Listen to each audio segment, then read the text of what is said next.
순복음 대구교회에서 특별히 추수감사주일에 하나님의 말씀을 전하게 돼서 먼저 하나님께 감사와 영광을 돌려드립니다. 주보에 보니까 제 속에 아프리카 선교사 이렇게 표현이 되어 있는데, 제가 아프리카에서 19년을 선교사역을 했습니다. 부득이 오늘 말씀을 전하는 중에 아프리카 사투리가 좀 나오더라도 미리 양해를 부탁드립니다. 대신에 제 설교 말씀은 아프리카의 어린아이들, 노인들 할 것 없이 다 알아들을 수 있는 쉬운 설교라는 것도 말씀을 드리겠습니다. 저는 한 10여 년 전에 미국에서 박사학위 논문을 완성할 때 가고 싶은 곳이 하나 있었습니다. 그거는 매사추세츠주에 있는 플리머스라는 곳이었습니다. 그곳에는 청교도들이 타고 왔던 메이플라워의 원형을 그대로 복원한 그 배가 있다고 그래서 가고 싶었습니다. 가서 보니까 배 이름이 메이플라워 2호라고 적혀 있었습니다. 1호는 1620년도에 이제 미대륙에 처음 왔던 그 배겠죠. 1957년도 그 정도에 영국에서 미국에 기증한 배라고 그랬습니다. 가서 보니까 제가 깜짝 놀랐습니다.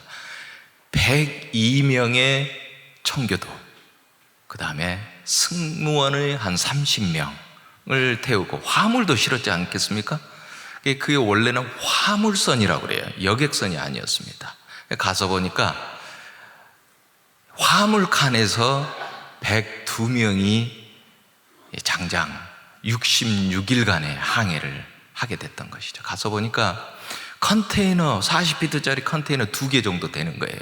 그 안에 짐이랑 뭐 기구랑 사람이 다 실려서 왔는데, 여기서 어떻게 사람이 그 먼 대서양을 건넜을까, 그런 생각이 들었습니다. 이 청교도들이 영국 국교의 핍박을 피해서 새로운 신앙의 자유를 얻기 위해 미대륙에 출발한 날이 1620년 9월 2일이었습니다.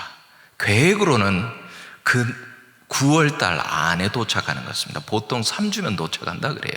근데 66일이 걸려서 11월 11일에 도착하게 됩니다. 그래서 9월하고 11월 중순이 다 된 그 날씨가 같겠습니까? 마찬가지로 그분들은 거기서 내려서 겨울을 지내야 됐는데, 그해 겨울이 유독 추웠던 모양입니다. 추위, 또 뭐 가지고 온 식량 다 떨어져 가지고 잘 못 먹으니까 병에 걸렸습니다. 그래서 102명 중에 50명이 죽게 됩니다. 그 겨울에. 한번 생각을 해보세요. 같이 배 타고 왔는데 겨울을 넘기지 못하고 죽은 사람이 50명이었습니다. 매일 장례를 치르다시피 했겠죠. 매일 곡성이 들렸을 것입니다. 하나님께서 긍휼히 여기셔서 그 겨울을 넘긴 50여 명 남은 그 사람들에게 그 주위에 우호적인 인디언, 완파 노야그족이라는 그런 인디언 부족이 있었습니다. 그 부족의 추장 마사소이트, 인디언 말로 위대한 지도자, 이런 분이었어요. 이분이 농사법을 가르쳐줍니다. 어떻게 사냥하는 것도 가르쳐줍니다. 그래서 그의 가을에 이 50여 명 살아남은 사람들이 하나님께 감사한 마음으로 완파노여족의 이 부족을 초청을 해서 처음으로 감사 예배를 드리게 된 것입니다.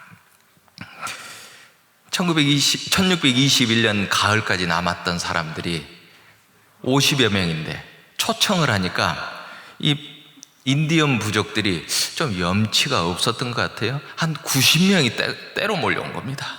때로 몰려와서 크게 감사를 했습니다. 얼마나 감사를 했는지, 원래 이 추수감사절의 원래 의미는 이런 것이었습니다. 아는 사람들끼리, 우리 교회 식구들끼리 즐기는 그런 감사가 아니었던 거예요. 예수 안 믿는 사람, 또 내 이웃, 전혀 그동안 잘 몰랐지만 참 내가 은혜 받았다, 감사한 일이다, 그런 분들 초청을 해서 같이 하나님께 감사를 드리는 그런 절기였다는 것입니다. 두 번째로는 차고 넘쳐서 하는 감사가 아니었습니다. 겨우 목숨을 건져서 살아남은 사람들이 이웃을 초대해서 하나님께 감사드렸던 바로 그날이었습니다. 90여 명의 인디언들이 놀랐을 것입니다. 이 사람들은 과연 어떤 사람들인고, 이 겨울을 넘기지 못하고 50명, 절반의 사람이 죽었는데 우리를 불러서 또 감사를 하네. 이 사람들 속에는 뭐가 들어있는 것인가? 첫 번째 추수감사절은 그래서 전도주일이었습니다. 안 믿는 사람들에게 감사할 수 없는 그런 상황에서 감사하는 모습을 봤을 때 그 사람들이 이들이 믿는 하나님은 어떤 하나님이기에 도무지 감사가 나오지 않을 그런 상황에서도 감사를 하는가? 그 궁금증이 첫 번째 추수감사절이었다는 사실입니다. 이 미국이라는 나라가 그렇게 시작을 했습니다. 그렇기 때문에 추수감사절을 가장 큰 절기로 치고 국가 공휴일로 치지 않습니까? 그래서 미국이 복받는 나라가 된 것 같습니다.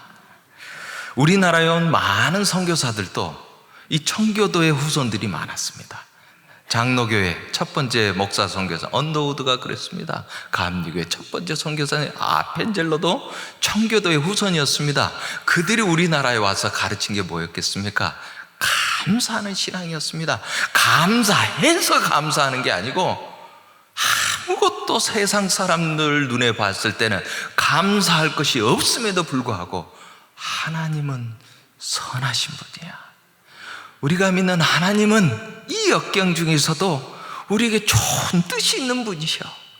그 믿음으로 감사를 드렸던 그 청교도들의 신앙을 우리에게 전수해 준 것입니다. 우리나라는 특별히도 미국 다음으로 선교사를 많이 보내는 나라지 않습니까? 왜 그렇습니까? 감사해서 그렇습니다. 쓰고 남아서가 아니라 감사해서 우리를 구원해 주신 게 감사하고 우리를 하나님의 자녀 삼아 주신 게 감사해서 그 빚을 갚는 심정으로 하나님 앞에 선교사를 보내고 그랬던 것입니다. 이렇게 감사하는 민족이 되었을 때 미국도 그렇습니다만은 우리나라도 지금 이렇게 세계가 부러워하는 그런 나라가 되었습니다. 감사하는 민족이 주시는 하나님의 축복인 줄로 믿습니다. 믿음이 감사를 낳습니다. 믿음이. 이 감사하는 거는요, 자연스럽게 우러나오는 그런 감정이 아니에요. 특별히 하나님께 감사하는 거는 사람에게 감사하는 것은 달라요. 사람에게는 감정이 우러나오니까 감사하죠. 왔습니다. 하나님께 드리는 감사는 자연스러운 감정이 아닙니다. 그건 믿음이에요. 믿으니까 감사하는 거예요. 반대로 감사를 하나님께 하다 보면 믿음이 생깁니다. 자꾸 감사를 하다 보면 하나님이 보여요. 하나님께서 하신 일이 우리가 느껴집니다. 그래서 오늘 성경 말씀 시편 107편 1절은 이렇게 고백합니다. 여호와께 감사하라. 그는 선하시며 그의 인자하심이 영원하미로다. 바로 그 106편 1절에도 할렐루야, 여호와께 감사하라. 그는 선하시며 그 인자하심이 영원하미로다. 시편 118편 첫 절에 마지막 절에 두 번씩이나 여호와께 감사하라. 그는 선하시며 그 인자하심이 영원하미로다. 시편 136편 1절에도 똑같은 말씀. 여호와께 감사하라. 그는 선하시며 그 인자하심이 영원하미로다. 왜 이렇게 하나님께 계속해서 감사하라고 강조하는 것일까요? 첫째는 하나님께서는 선하신 분, 하나님께서는 우리에게 좋으신 분이기 때문에 그렇습니다. 하나님을 믿으면, 하나님의 선하심을 믿으면 역경 중에서도, 고통 중에서도, 고난과 더 이상 떨어질 곳이 없는 나락 중에서도 감사가 나오게 되어 있습니다. 사도 바울이 로마서 8장 18절에 이렇게 고백합니다. 생각컨대 현재의 고난은 장차 우리에게 나타날 영광과 족히 비교할 수 없노라. 28절에 우리가 알거니와 하나님을 사랑하는 자 곧 그 뜻대로 부르심을 입은 자들에게는 모든 것이 합력하여 선을 이루느니라. 이게 왜 무슨 말입니까? 우리가 기쁠 때, 즐거울 때, 뭔 일이 잘 될 때만 감사하는 것이 아니라는 겁니다. 그 누구도 감사할 수 없는 상황, 그 누구도 절망할 수 없는 그런 때에도 내가 믿는 하나님은 좋으신 분이야. 내가 믿는 하나님은 이 역경 중에도 이유가 있을 거야. 이해가 되지 않아도, 도무지 파악할 수 없는 그런 순간이 와도 감사가 나오는 그런 마음, 그게 하나님께 드리는 감사입니다. 제가 아프리카 선교사로 파송받은 교회가 있습니다. 그게 수원에 있습니다. 지금 그 교회 협동 목사로 지금 가 있습니다. 그 교회에서 몇 해 전에 방글라데시로 선교사 한 분을 파송을 했습니다. 시무 장로님이셨는데 그분이 대기업 임원을 하다가 은퇴를 해서 이제 방글라데시 교육 선교를 하셨어요. 유초등부 교육 선교를 잘 하셨습니다. 이 장로님이 잘하고 계시는 중에 올해 청천벽력 같은 그런 소식을 듣게 됩니다. 외아들이 40대 중반인데 쿠팡에서 일을 하다가 그냥 과로 살아가게 된 겁니다. 그분의 이름이 정슬기 집사님이에요. 그분이 제가 협동 목사는 그 교회 교인이었습니다.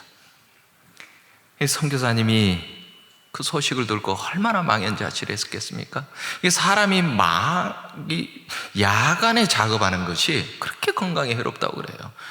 야간에 작업하고 잠 못 자고 작업을 하면 발암물질 2급을 먹는 것 같답니다. 얼마나 힘들겠습니까?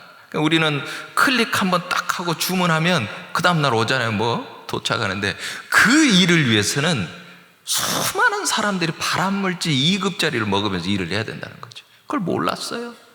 이런 사건이 생기기 전에 한 20여 명이 죽었다고 그럽니다. 지금까지. 장례식에 갔는데 유초등학교 자녀들이 4명이에요.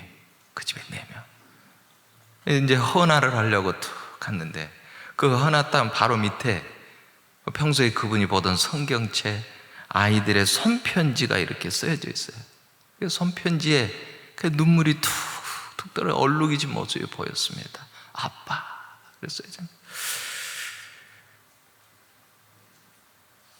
그 참 부모가 자식을 잃었을 때, 또 자식이 부모를 잃었는데 어린 나이에 뭘 하고 위로를 해야 되겠습니까? 또 그 홀로 된 부인에게는 뭘 하고 위로를 하겠습니까?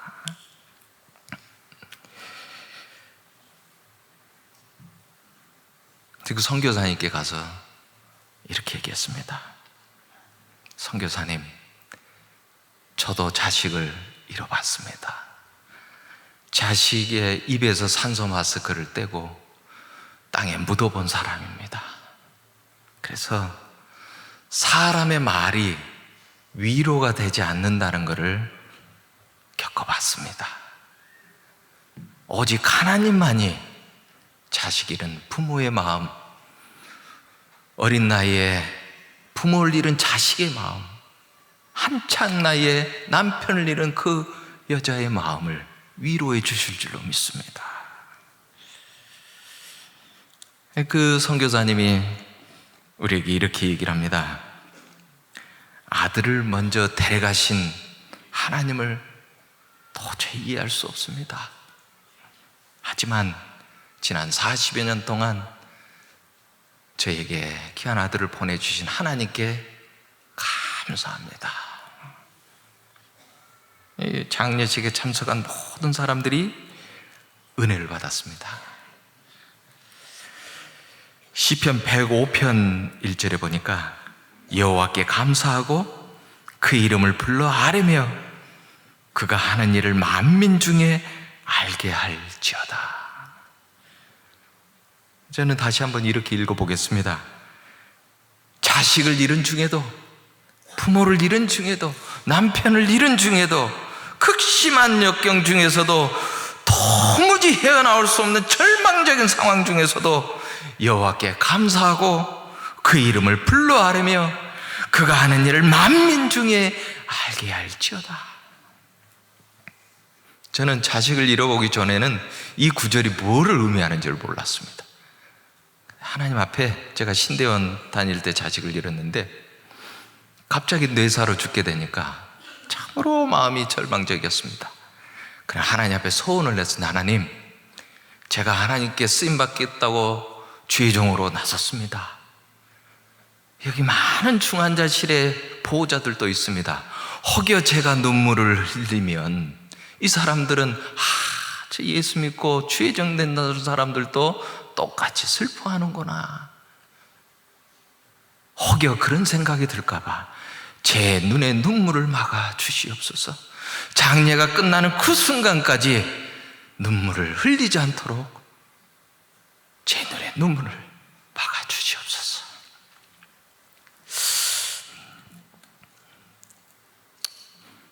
그때 알았습니다.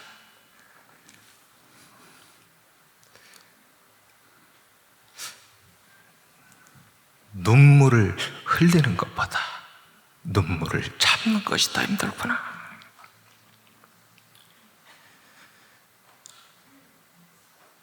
오늘 말씀은 이렇게 말씀합니다.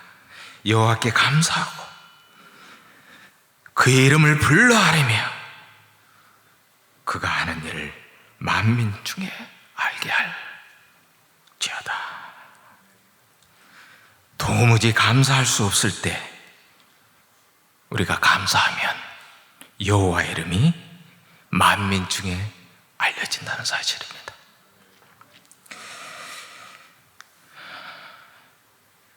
시편 50편 14절 15절은 또 이렇게 노래합니다. 감사로 하나님께 제사를 드리며 지존하신 이에게 내 소원을 갚으며 환난 날에 나를 부르라. 내가 너를 건지리니 내가 나를 영화롭게 하리라. 도무지 감사할 수 없을 때 하나님께 드리는 감사는 하나님께 드리는 제사가 됩니다. 감사로 하나님께 제사를 드리며 오히려 치존하신 여호와께 우리의 서원을 갚아드리는 것. 그때 하나님께서 우리에게 말씀하신 환난 날에 나를 부르라. 그때 내가 너를 건지리니 네가 나를 영화롭게 하리라.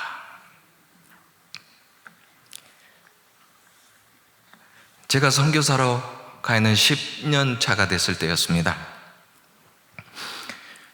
이제 보통 선교사들이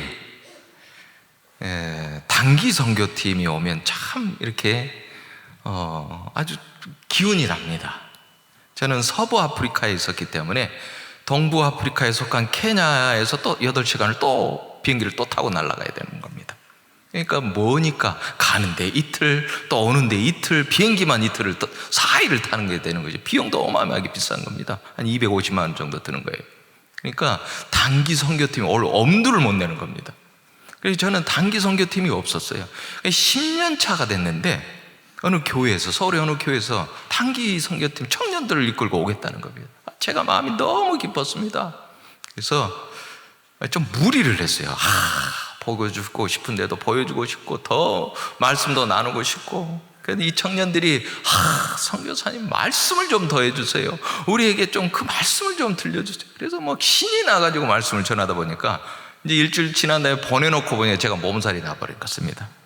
몸살이 나가지고 토요일 날 보니까 이제 말라리아가 온 겁니다.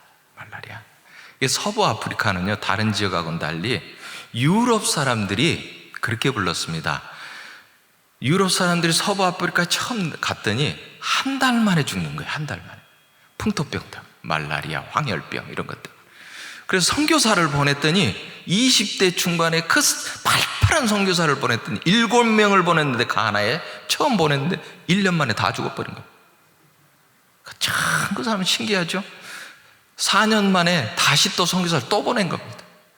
4명을 보내 그 중에 3명이 죽고 1명이 살아남았습니다. 그런 데였습니다.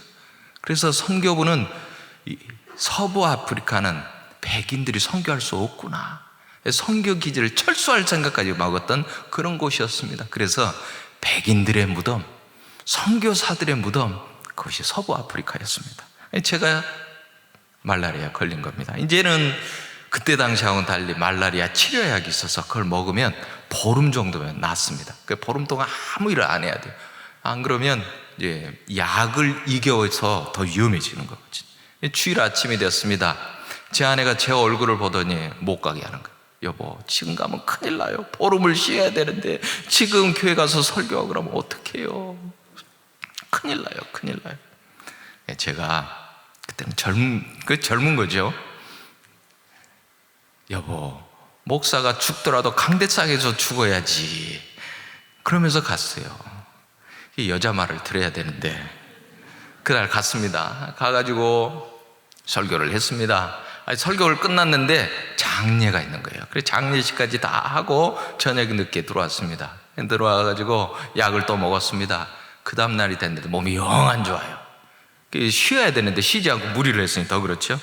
병원을 갔습니다. 병원을 갔더니 의사가 아이고 무리를 하셨구만요. 이 약을 좀 센 거를 주겠습니다. 대신 오늘 입원하셔야 됩니다.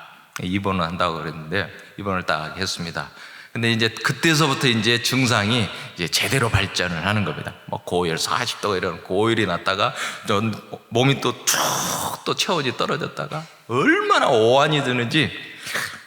말라리아가 걸리면 토사광난이 일어나. 위로도 나오고 밑으로 나오고 다 토해내고, 그 다음에 이제 오한이 나서 몸이 떨리는데 이가 다다다다다다다 이 따발총 하듯이 그냥 다다다다다 이거 부딪히는 소리가 납니다. 이 약을 먹고 또 주사를 맞고 쉬고 있는데요, 밤이 됐습니다. 얼마나 시간이 됐는지 모르겠습니다. 깨어났는데 제가 침대 시트, 누워있던 침대 시트가 흥건히 젖어 있는 걸 봤어요.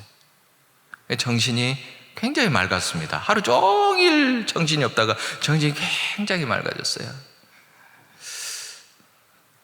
간호사가 딱 들어오더니 제 체온을 재보는 거예요. 체온을 재더니 계속 여러 번 재는 거예요. 이상하다고, 체온계가 이상하다더니. 저는 몸이 잘 안 움직여서 가만히 지켜보고, 이상하다, 왜 27도밖에 안 나오지? 혼잣말로 그러는 거예요. 보통 사람의 체온이 30몇 도잖아요. 나는 27도가 정상인 줄 알았어요. 27도. 그게 뭐 이상한가? 그러니까 계속 말은 잘 들려요. 맥박을 딱 이렇게 다시 또 재더니, 이 간호사가 몇 번을 재는 거예요. 몇 번을 재더니, 이 환자 맥박이 안 잡히네. 그때서야 이 간호사가 소리를 지르면서 나가. 사람 죽어요. 아니, 나 지금 멀쩡하게 살아있는데, 내가 정신도 이러고 멀쩡한데 왜 나보고 사람 죽는. 한참 있다 보니까 의사가 가운도 안 입고 그냥 평상복을 입고 막 들어왔어요. 다른 일에 들어왔어요. 딱 보더니 뭘 점검을 하더니, 이 환자 생명이 30분밖에 안 남았다. 이 사람들이 나를 가지고 농담을 안 하나. 나 정신 지금 멀쩡하다니까. 근데 말은 안 나와. 말은 안 나와. 이 조치를 하는데 이 수액을 가져와서 양쪽에 1리터짜리를 가져와서 둘이서 짜는 거예요. 펌프질을 하듯이 수액을 짜는 거예요. 아니, 수액을 가만히 놔두지 않고 왜 저렇게 짜는가? 저는 그러고 누워 있었습니다. 가만히 생각해 보니까 이 사람들이 농담을 하는 게 아닌 것 같아요. 열심히 저를 살리려고 애를 쓰는 것 같아요. 그래서 이제 걱정이 되는 거예요. 진짜로 내 30분밖에 안 남은 거 아니야? 그때서부터 기도를 하기 시작했어요. 주님, 진정으로 제가 이 땅에서 할 사명을 다 한 것입니까? 30분밖에 안 남았다 그러니까요. 그럴 때는 기도를 하면 좀 응답을 해주셔야 되는데 응답이 없는 거예요. 마음은 더 급해졌습니다. 두 번째 작심하고 기도를, 하나님, 200년 전에 온 선교사들, 지금 저는 의사하고 간호사가 저를 살리려고 이렇게 애를 쓰는데, 그때는 그런 사람들도 없었지 않겠습니까? 그 선교사들도 저처럼 이 땅에서 제 사명을 다한 것입니까? 라고 물었을 텐데, 그때는 뭐라고 대답하셨습니까? 또 대답이 없어요. 이제 시간이 거의 다 됐습니다. 그 의사하고 간호사는 온몸에 땀을 흘리면서 저를 애를 쓰면서 저를 쳐다보면서 이제 살아있는가 죽어있는가 확인하는 거예요. 마지막 세 번째, 마지막이다 싶은 생각이 들더라고요. 이제 하나님이 나를 데려가시는가 봐. 점점 이제 정신이 흐려지고 사람들의 말이 마치 이 목욕탕에서 울리는 소리처럼 이렇게 웅웅웅 이제 울리기 시작했습니다.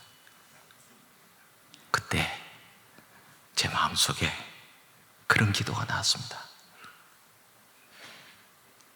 하나님, 지금 제가 가면 제 아내하고 제 아들, 하나 남은 아들에게 작별 인사를 못했습니다.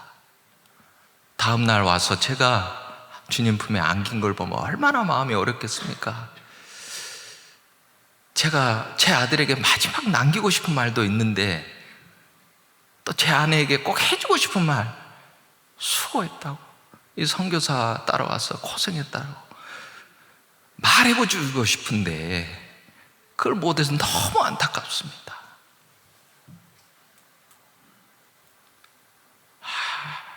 제가 물어봤습니다. 마지막, 제 아내와 제 아들은 어떻게 될까요? 이 가장으로서 느끼는 책임이었습니다. 근데요, 제 평생에 두 번째로 들었던 하나님의 음성입니다. 뭐라고 하시는가 하면은, 내가 있는데 뭐가 걱정이냐.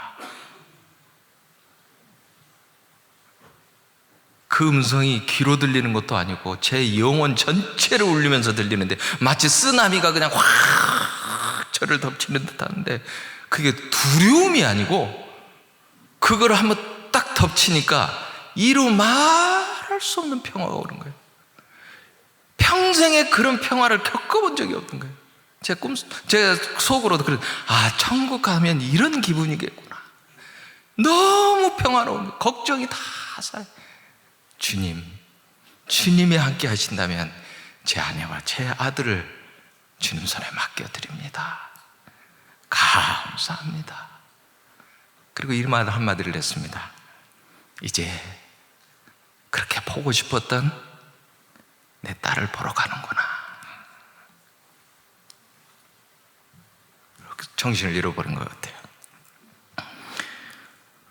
깨어나 보니까 하얀 옷을 입은 사람이 7명이 제 눈앞에 있었습니다. 천국에 왔나 보다. 눈을 다시 떠보니까 천사들이 다 흑인이에요. 이상하다. 그 병원의 의사, 간호사들이 다 보러 온 거예요. 기적적으로 살아났다고. 10만 명 중에 1명 걸릴까 말까 희귀 말라리아에 걸렸는데 살아났다는 게, 틀림없이 죽을 사람이었는데, 그 저를 치료했던 의사가 너무 기뻐가지고 그 병원에 있는 의사, 간호사들 다 불러가지고 저를 이제 인상 실험 대상으로 설명을 하는 겁니다. 이런 환자는 이렇게 치료해야 된다고. 제가 실험 교보제가 됐습니다. 이분이 그러는 거예요. 제가 어제 퇴근을 했었습니다. 선생님 보고 퇴근을 했었지 않습니까? 퇴근을 해서 집에서 쉬고 있는데 저녁 때쯤 한참 저녁 때가 됐습니다. 밥도 다 먹고 저녁 때가 됐는데 갑자기 그냥 평소에 제가 그러질 않는데 밖에 바람 쐬러 나가고 싶어졌어요. 바람을 쐬러 나갔다가 차가 보이길래 그냥 차 시동을 걸어서 그냥 드라이브를 한다고 쭉 하고 있었습니다. 가다가 보니까 제가 퇴근했던 병원이 나와서, 그냥 평소에 저 안 그러는데 그냥 주차장으로 들어갔었습니다. 주차장에 차를 대고 차문을 열자마자 간호사 한 명이 소리를 지르면서 사람 죽어가요. 그래서 달려와서 보니까 선생님이 그렇게 사격 거의 30분 정도 남은 생명밖에 없었습니다. 그런데요, 선생님, 감사하게도요, 제가 7년 전에 선생님과 똑같은 그 희귀 말라리아 걸린 사람 치료해 본 적이 있었습니다. 말라리아로 왜 죽는가? 다른 걸로도 죽지만 탈수로 죽습니다. 탈수로. 30분 이내에 2리터의 수액을 집어넣어야 생명을 유지시킬 수가 있었습니다. 그래서 그렇게 수액을 집어넣은 거였습니다. 그분이 더 감사하는 거예요. 살아줘서 고맙다고. 감사로 하나님께 제사를 드리며 지존하신 이에게 내 소원을 갚으며 환난 날에 나를 부르라. 나를 부르라. 환난 날에 나를 부르라. 내가 너를 건지리니 네가 나를 영화롭게 하리라. 제가 그 병원에서 소문이 나버렸습니다. 죽을 사람이 살아났다고. 사도 바울은 로마서 12장 1절에 이렇게 말합니다. 너희 몸을 하나님이 기뻐하시는 거룩한 산 제물로 드리라. 이는 너희가 드릴 영적 예배니라. 우리 몸을 하나님이 기뻐하시는 산 제물로 어떻게 드려요? 감사함으로 드리는 거예요. 감사할 수 있어서 감사가 아니라 도무지 세상 사람 눈에는 감사할 것이 아닌데 믿음으로 감사를 하는 겁니다. 주님은 선하신 분, 내가 믿는 하나님은 좋으신 분이야. 뜻을 내가 이해할 수 없지만 내가 믿어. 그분이 나를 선한 길로 인도해 주실 거야. 그 믿음으로 감사를 드렸을 때 하나님은 그거를 제사로 받아들이신다는 겁니다. 그래서 감사는 저절로 이루어지는 그런 것이 아니에요. 감사는 영적 근육이 길러져야 됩니다. 감사하는 영적 근육이 평소에 길러져 있어야 도무지 감사할 수 없는 순간에 감사를 할 수 있는 사람이 되는 거예요. 제가 지난주에 내년 신학기 신입생을 뽑는 면접을 봤습니다. 요새는 영상 통화로 면접을 봅니다. 외국인 학생들은 직접 올 수가 없기 때문에 영상 통화로 면접을, 파키스탄 여학생이 면접을 봤어요. 이제 신학대학원 면접을 보는 겁니다. 이슬람을 믿는 사람들이 대부분인 파키스탄, 거기는 기독교 인구가 아주 극소수입니다. 그러다 보니까 모든 잘 나가는 직업은 다 무슬림들이 가지고 있는 거예요. 그냥 힘들고 어렵고 더러운 일, 그런 일들만 기독교인이 하는 겁니다. 가장이 돼서 변변한 직업을 못 가지니까 수입이 적잖아요. 일용직이고 그냥 뭐 몸으로 떼어야 되는 그런 직업이고. 그래서 기독교인 그러면 아이고 저 못 사는 사람들 이렇대요. 기독교인 그러면 저 못 배운 사람들 이렇다는 겁니다. 가장이 돈을 제대로 못 벌으니까 집에 자녀들이 교육을 제대로 못 받는 거예요. 교육을 못 받으니까 어떻게 됩니까? 가난이 대물림이 되는 거예요. 남자는 그래도 공부를 시키는데 여자아이들은 대학을 안 보낸다는 거예요. 15살, 17살만 되면 그냥 시집 보내버린다는 게, 입에 그냥 식구 하나 줄인다고. 이 파키스탄 여학생은 꿈이 있었던 거예요. 어떤 꿈이 있었는가? 파키스탄 기독교 여성들이 못 배우니까 남편을 의지하게 되고 사회적으로 기여도 못하고 교회에서도 늘 그냥 한 구석에만 있는 그런 여성의 모습이 안타까워서 이 여학생은 꿈을 가졌대요. 파키스탄 여자들도 배울 수 있게 해야 되겠다. 자기가 교육가가 되겠다고, 교육하는 목회자가 되겠다고 그렇게 마음을 먹은 거예요. 아빠를 조른 겁니다. 아빠, 저 시집 보내지 말고요, 대학 보내주세요. 아빠 등록금은 제가 어떻게 해서든지 벌어서 아빠 힘 안 들이게 할게요. 세상에 딸바보는 어디나 있는 것 같아요. 딸바보. 이 아빠는 딸이 원하면 아마 헬리콥터도 사줄 그런 아빠였던 모양입니다. 없는 형편에 대학을 보냈던 모양이에요.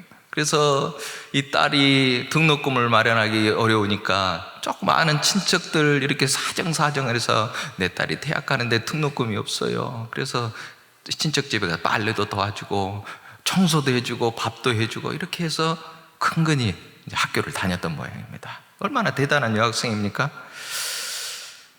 근데 이 여학생이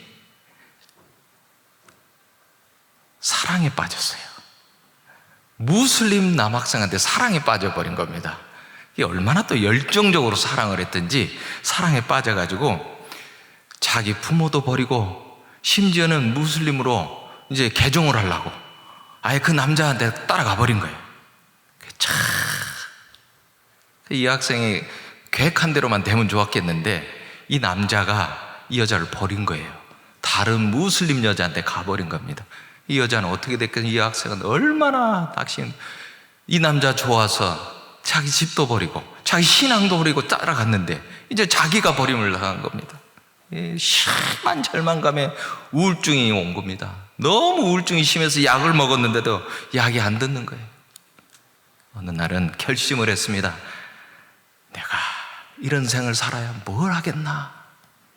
높은 빌딩에 올라가서 그 옥상에서 뛰어내리려고 딱 뛰어내리려고 마음을 준비를 하는데 마음의 준비를 하는데 그렇게 눈물이 나오더라면 그렇게 그 자기가 그릇된 선택을 한 것에 대한 후회, 그 남자를 떠나가서 그렇게 했던 그게 너무나도 마음이 아픈 거죠.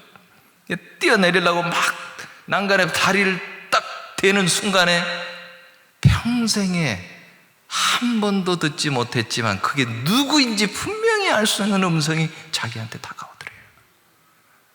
사랑하는 딸아, 내가 너를 사랑한다.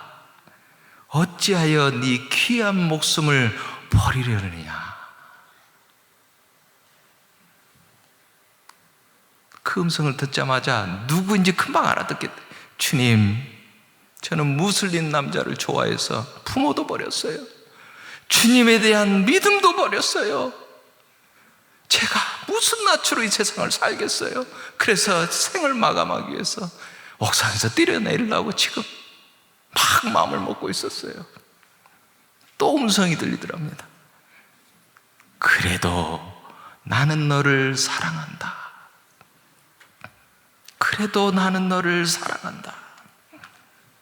그 음성 때문에 차마 뛰어내리지 못하고 발걸음이 움직이지 않은 그 걸음을 옮겨서 아버지 집으로 다시 돌아갔답니다. 아버지 집으로 다시. 얼마나 아버지가 환영을 했겠습니까? 아버지 집에 가보니까 자기가 떠나기 전에 펼쳐놨던 책상에 펼쳐놨던 성경책이 그대로 있더래요. 성경책이 그대로 놓여있는데 성경책을 펼쳐서 보니까 그 펼쳐진 데가 요한복음 10장 27절이 눈에 들어옵니다. 내 양은 내 음성을 들으며 나는 그들을 알며 그들은 나를 따르느니라. 이 학생이 교수님, 저는 그때 깨달았어요. 주님을 사랑하는 사람은 결국엔 주님의 음성 때문에 돌아선다는 걸 깨닫게 됐어요. 28절 29절은 이렇게 얘기합니다. 내가 그들에게 영생을 주노니 영원히 멸망하지 아니할 것이요 또 그들을 내 손에서 빼앗을 자가 없느니라. 그들을 주신 내 아버지는 만물보다 크시며 아무도 아버지 손에서 빼앗을 수 없느니라. 이 학생이 이 두 구절까지 읽으면서 그런 생각이 들었다 그래요. 베드로도 주님을 부인했지만 다시 주님이 그를 붙드셨듯이 나도 예수를 부인하고 부모도 버렸지만 그리스도 예수의 손에서 그 누구도 나를 빼앗지 못하는구나. 하나님의 손에서, 하나님 아버지의 손에서 나를 빼앗을 자가 없구나. 면접을 하던 제가 면접을 받는 그 여학생의 그 간증을 듣고 제가 울컥했습니다. 제가 눈물이 쏟아질 뻔해서 그거 감추느라고 얼마나 애를 먹었는지 몰라요. 그렇습니다. 사도 바울은 로마서 8장 38절 39절에서 이렇게 우리에게 전합니다. 내가 확신하노니 사망이나 생명이나 천사들이나 권세자들이나 현재이나 장래일이나 능력이나 높음이나 깊음이나 다른 어떤 피조물이라도 우리 주 그리스도 예수 안에 있는 하나님의 사랑에서 끊을 수 없느니라. 아멘. 여러분, 이 말씀을 믿으십니까? 믿으시는 분은 하나님께 영광의 박수를 한번 돌리겠습니다.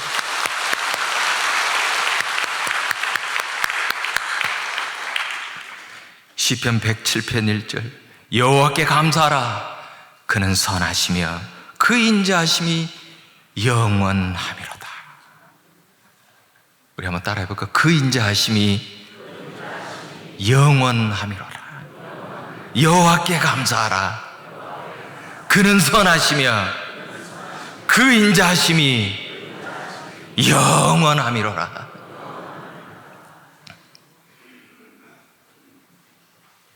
하나님은 기분이 좋을 때만 우리를 들어주시고 기분이 나쁠 때는 삐지시는 분이 아니라는 겁니다. 그래서 우리가 감사와 영광을 하나님께 돌려드리는 것입니다. 사랑하는 순복음 대구교회 성도 여러분, 이제 말씀을 마치려고 합니다. 여호와께 감사하라. 감사는 거룩한 습관입니다. 거룩한 습관이다. 그럼 그 저절로 들어가는 습관이 아니라는 겁니다. 하나님 앞에 계속해서 반복해야 된다는 것이죠. 제가 그래서 우리 추수감사절에 모이신 순복음 대교회 성도님들께만 노하우를 하나 알려드리겠습니다. 어떻게 하면 그 거룩한 습관을 들게 할 것인가. 제가 아프리카에서 배운 겁니다. 아프리카에서 다 힘들 때가 많았습니다. 사람들이 돌로 쳐 죽인다고 위협할 때도 있었습니다.